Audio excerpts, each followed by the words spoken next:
Today we're going to be talking about good costume design, what makes something believable, and we're going to be using some very good examples from Peter Jackson's adaptation, The Lord of the Rings, and some very bad examples from Amazon's upcoming show, The Rings of Power.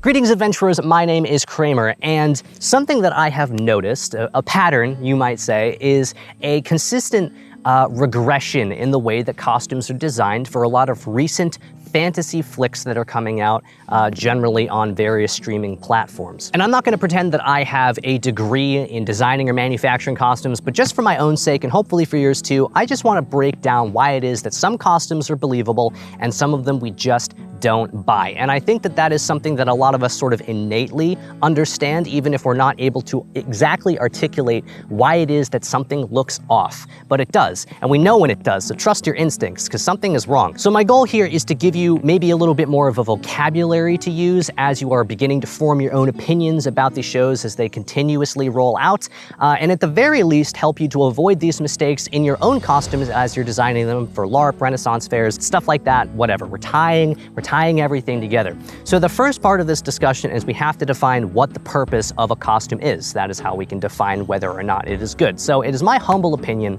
as an actor that a good costume should help tell the story, and more specifically the story of the character that is wearing it. I think the key in a good design for a character overall is that that design should physically encapsulate the essence of that character in a visual format so it's easy to understand. A good costume should help bring you into the world that that character is in. And if you're playing that character, then that costume should help you get into character as you are putting it on. And the way that the costume does this is in two ways. So we will consider both function and form. Function is what a thing does, while form is what a thing says. And being able to decide which one is more important for a specific costume element generally comes down to experience and, in some cases, your instincts. But remember that the overarching goal is to tell the story. What tells the story in the best way is what makes the most sense. And telling the story in a sensible way is what makes that story believable. So do not mistake believability for functionality or practicality, because sometimes it is the form of a costume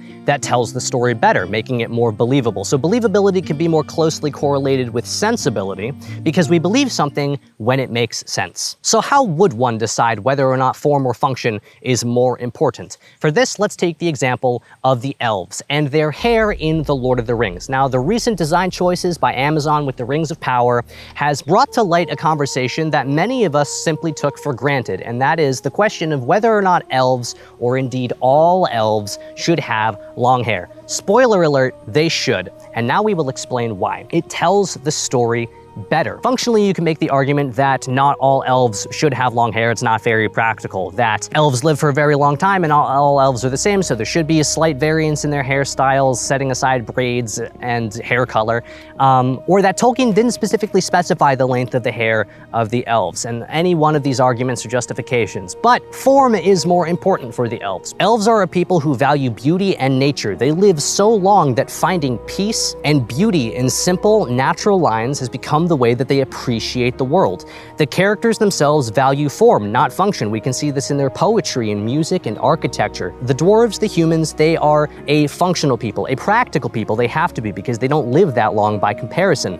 But the elves bear grace brighter than any mortal. Why on earth would they value function? They should all have long hair. Long hair, especially on men, is associated, for better or for worse, with more ancient times. On men, it is considered a sign of nobility, of virility, of status. And for women that have very long hair, it is considered beautiful and elegant and very feminine. And the styles that Peter Jackson used in his adaptation of The Lord of the Rings, long, straight, and sometimes braided very intricately, told that story of the elves in the way that it needed to. It felt right, and we take it for granted because it made so much sense that it didn't need to be justified or explained. It just was, and we believed it, and it didn't need to be changed.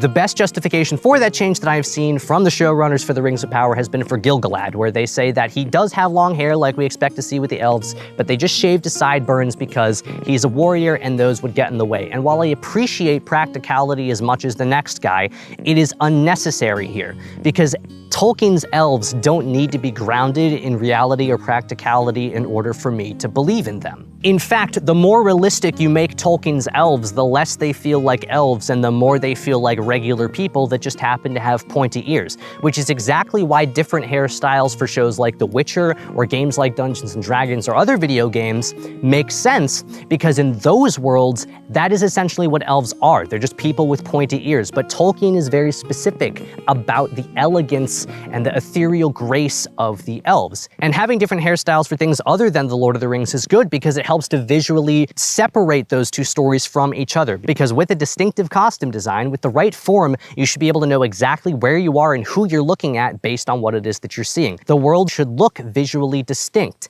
but they don't, and that is why things appear generic. In fact, that's actually just a fun little experiment. Go ahead and take a screenshot of the screen right now, and then show it to someone that isn't very familiar with fantasy works, and ask them if these two characters are from the same show. And when they're surprised to learn that they're not, you can go ahead and show them this video. So form is how a thing looks, and I would argue that in a visual medium, the form of a thing is actually more important than the function. But if you stray too far towards form, then you end up with something that isn't practical at all, even if it looks right, and then that also hurts believability. Like backscabbards, right? The backscabbard might have the right form as described for the character, but if the backscabbard doesn't function, then it also breaks our immersion. So there has to be a pretty even balance. So part of identifying the form of a costume has to come from understanding its function.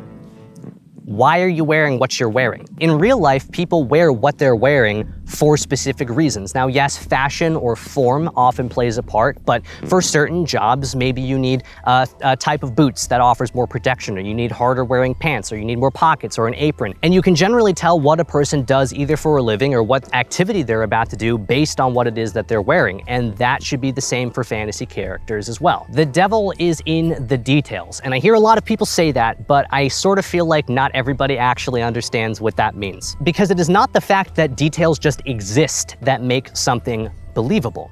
Some details are just absolutely meaningless. So it matters what those details actually are, otherwise they just become a reference to something else or a plot device. For example, I was reading an article recently about the Rings of Power where they used that phrase, the devil is in the details, and then went on to describe some of the details that we can expect to see. And what they said is that the Harfoots wear apple seeds as part of their costume. They have a certain number of apple seeds because they bury their dead in an apple orchard for some reason. So carrying seeds from that orchard reminds them of all of their fallen comrades. That is a completely meaningless detail to add. It is simply a reference to another story beat, which is also completely fabricated, simply for the sake of saying that it's in the show. So showrunners, why is it that you decided to put this detail into the show? Well, because we wanted people to see the show and then see that there were details in it. That detail exists to justify itself, because some people believe that detail equals depth, but it doesn't. But they create this rule where it's, if you want something to be believable, just add as many details as possible. And then they follow that rule to a T, but they have no idea why they're actually doing it. Very little thought is actually given to why those details exist or what they say or how they add to the story. It's simply enough that they are there, but the details of the details is completely forgotten. And it doesn't matter how many details they even add to the Harfoots in the first place, because the biggest detail, that there are no hobbits ever mentioned in the Second Age, has been completely ignored. But what would some good details for a costume be? I'll take off my critic hat now.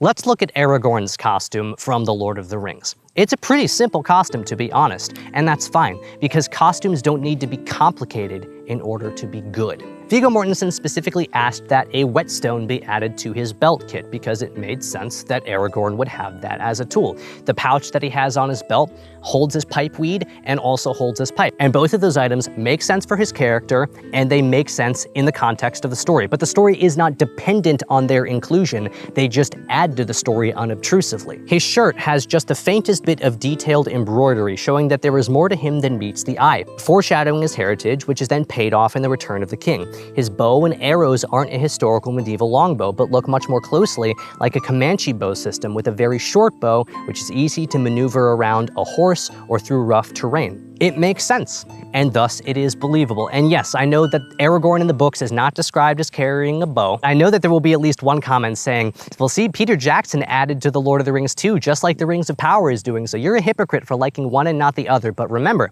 that it is experience and righteous thought that dictates what inferences or additions can be made that help add to the story. Aragorn is a hunter, so it makes sense that he should have a bow. Which ones hurt the story, like adding Harfoots or hobbits into the Second Age, and which ones are completely superfluous, like whether or not elves should have long hair. They should. Back on topic, Aragorn's bow actually brings up a very good point because it is not historically accurate to the medieval period. A historical medieval longbow would not have served the function that Aragorn's character needed. They needed something that was not going to be in the way as he was carrying, something that was easy to maneuver. He didn't have to be, walking around with a big, tall longbow the whole time, and then the rest of the time, it could be out of the way and forgotten. And so they gave him a bow that served the function, and then changed its form from its historical precedency with the Comanche, which is a Native American tribe. They gave it a new form, keeping the function so that it fit within the Lord of the Rings. It all just makes sense. That's why it's believable. I gotta hammer that point home. So this too is where historical accuracy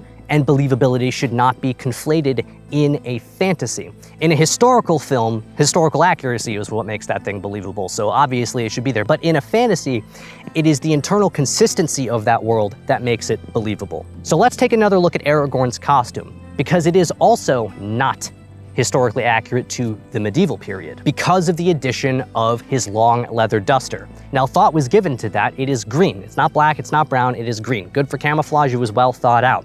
But to my eye, his costume actually looks a lot more 18th century inspired than it does medieval inspired because of that long coat. His jerkin sort of acts almost like a waistcoat. Instead of buttons, it has ties, and then he has his long jacket.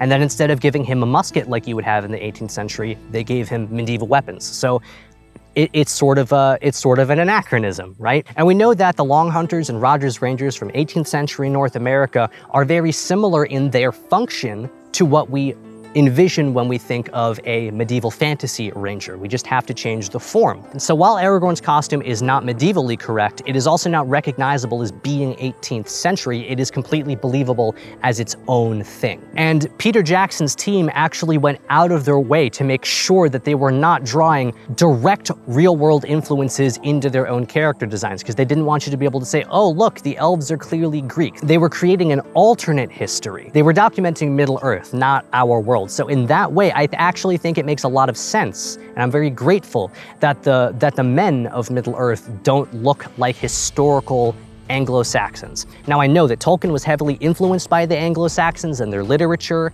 and he studied their history, but the point remains that The Lord of the Rings is not an allegory for the Anglo-Saxons. They're not supposed to be the same thing. So while watching Lord of the Rings, if I had seen complete 11th or 10th century historical accuracy, I would have found that just as jarring as I find the clear Roman influence in the Númenóreans that the Rings of Power is using. When I look at these pictures, I honestly can't tell if I'm looking at something that's supposed to be from Middle-earth or if I'm looking at a Netflix documentary about Julius Caesar. It is the intentional anachronism of these designs that make them timeless and believable as a real world. Not the real world, but a world that is real. So I'm going to tie this back to us. How can we learn how to create better costumes? And by and large, a lot of costumes that I see at LARPs or Renaissance fairs, they tend to be better than the ones that I'm seeing in a lot of these shows, which is depressing, but I digress. The first thing that you need to do is identify the form of your costume. Create a Pinterest board, create a collage of some sort. If you're good at drawing, you can draw a couple character designs. You need to identify